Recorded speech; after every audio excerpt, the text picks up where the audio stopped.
Hello, I have made it through all of your Module 1 weekly papers, and I love reading about your engagement with the film and the readings. I want to take a few minutes to share with you a sample paper, anonymized, so you don't know whose it is, to give some feedback that I think everyone in the class can benefit from in terms of helping to hone your philosophical writing. Now, the reason that I picked this paper in particular is because I thought that the author did a really good job of engaging with the film and trying to pull out some meaning or some overarching themes from the film. But my general feedback to this writer was that they could engage more philosophically. And so I want to show you what that looks like in this particular paper. One of the things that this author does a great job of is making a really clear argument or thesis statement. And so if you were to go back to essay writing 101, right? Make sure that when you're writing your weekly papers that you are offering a thesis statement of how you think the film and the readings fit together. What is your argument about the film or the readings? And there are two sentences in this introductory paragraph. Actually, there are several. You could look at several sentences in this introductory paragraph as getting towards the thesis statement. But this author is really focused on emotional intelligence. And that this is a subject that is not often taught in schools, but is really important, right? This sentence here, as education is meant to prepare students for the world, emotional intelligence must be an integral part of that preparation. So I would say that in many ways, this is getting at the thesis of the paper. My suggestion to this author is to think about what they've highlighted, emotional intelligence, and to try to put that into philosophical terms. So, although this author goes on to talk about the Chomondajani and the Freire pieces, what I would really encourage them to think about here is flourishing. So, Brighouse, Crawford, as well as Freire to an extent, are all talking about what it takes to be fully human, what it takes to be fully humanized, and what it takes to flourish. And that, I would say, is part of what emotional intelligence is, that if we're truly going to flourish, we need an understanding, a deep understanding of our own internal worlds, whether you call it the spiritual world, the emotional world, that's part of what flourishing is. And so a simple shift in this author's writing in talking about, as education is meant to prepare students for the world, emotional intelligence must be an integral part of that preparation, to shift this sentence to focus on flourishing, and that emotional intelligence is a piece of that flourishing. Now, another place where I would encourage this author to sharpen their focus is here, to prepare students for the world. What does that mean?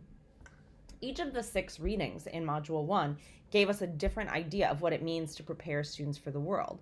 So when we talk about educational aims, philosophically, we're talking about something more specific than this generalized statement. And part of your task in these weekly papers is to dig in to these generalized statements through a philosophical lens. So does preparing students for the world mean making them economically independent, or what Brighouse would call contributory effectiveness? Is it about community? Preparing students to participate in communities at large. Here we might think about Amy Gutman. Is it about teaching students, preparing them to be agents of change in the world? Here we might think about Freire. Is it about individual flourishing? Many of the authors talk about that. Is it about democracy? Is it about relationships? What does it mean to prepare students for the world? So each of the authors has a different idea about this, but you've got to get specific, right?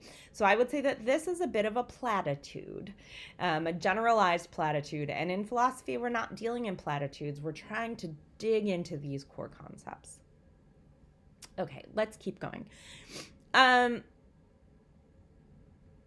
You can notice in the next paragraph, again, the focus is on emotional intelligence.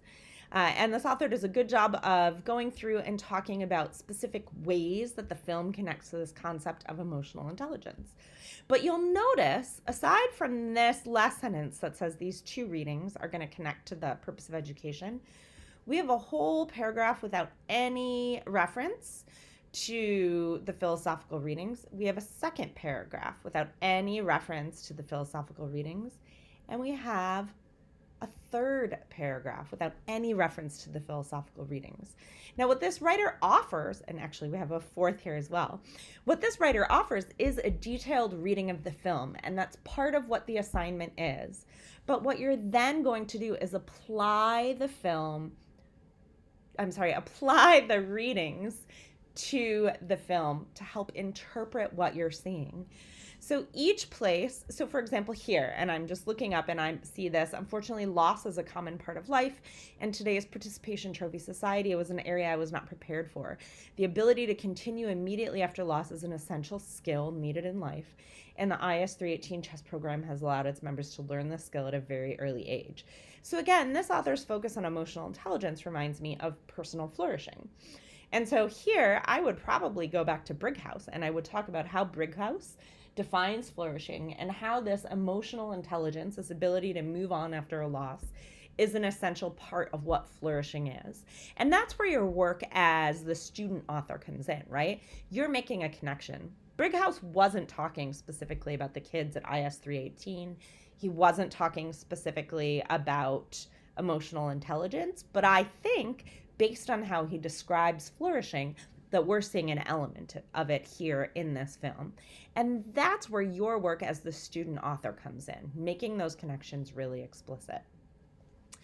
So I'm going to post this paper so that you can see how this author went about talking about the film. And I would encourage you to think about how you would give them feedback to be more explicit about the philosophy and what the philosophers have to say.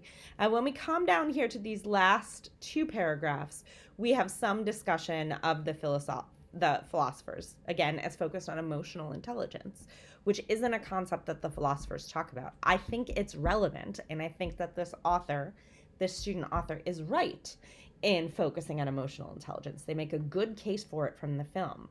But now what they need to do is to root it in the philosophical concepts and show how that contributes to a broader purpose of education.